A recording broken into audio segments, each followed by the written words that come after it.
It's Century FM, I'm Clive, and I'm delighted to say that we are joined by someone that appears to be like an old friend coming back to Century, and Gareth Gates joins me now. Gareth, welcome back. Thank you, old friend. And it really is like a welcome back. It's Yeah. been a while. Yeah.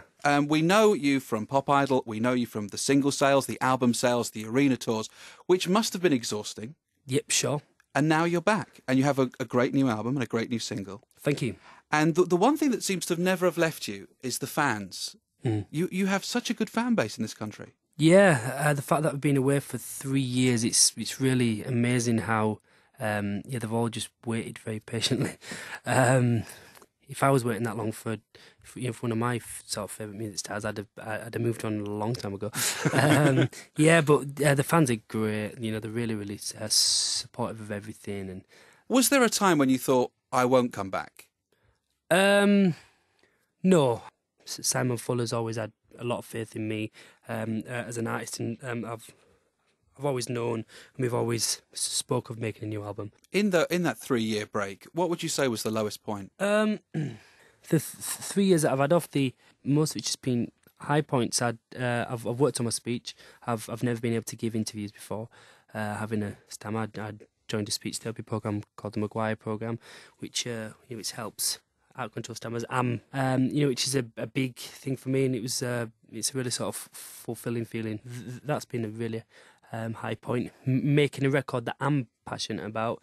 In the past, not that I regret any of the songs that I've done. It was always the record label would go, there you go, Gareth, there's your next single. And I didn't have any sort of creative input whatsoever. My input was turning up to the studio for an hour, whacking on my vocal over a track.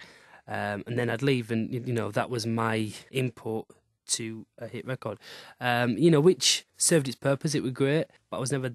I didn't know what sort of artist I wanted to be, what sort of records I wanted to make at the age of 17, and so happy to just let them craft and mould me into the artists that they wanted to market, which were cool. But I've very soon learned that I want to be passionate about the music I'm singing. I want to know what I'm singing about, which helps. A lot more of me, it shows a side of me that I don't think anybody's seen yet, a side that's always been there. Music's always been my life. I'd started to write songs at a very, very young age, and I think one of the reasons why, because I wasn't able to, speech-wise, I wasn't able to say what I wanted to say, so my form of expression was music and writing little songs. So have you always found it easier to sing than to speak? Yeah, always, yeah. One of the songwriters that you've been working with is Ricky Ross from Deacon Blue, Yeah. a great songwriter, great performer as well. Amazing songwriter.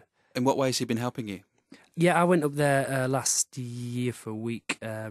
Just worked with Ricky. I got 4 songs, one of which made the record. One of the big TV hits was the TV documentary, Whatever Happened to Gareth Gates. Yes. Where in the first 10 minutes, your girlfriend said, he hasn't done anything for 2 years. What was it like being followed around with a camera crew for that amount of time? It was all right, one of the reasons why I wanted to do a documentary was I don't think anybody's seen my personality ever, just because I've never been able to talk, and no one's ever been able to associate Gareth Gates, the singer, pop star, whatever, with Gareth Gates, a personality, because there's never been one. There's always been that void there, and so I thought that'd be the best way to do that. As a viewer, we don't realise that you will always have a familiar face. Yeah. You. Oh well. You've kind of done you've signed the contract. You will always. The thing in the 3 years is that you've never been able to escape from your public persona. I think that's the sort of key thing, really. The fact that Pop Idol was such a big thing, and it really gripped everyone. Not just even a certain sort of market. Everyone sort of knew about it and knew, the finalists and all that. Yes, I think I'll always be recognised.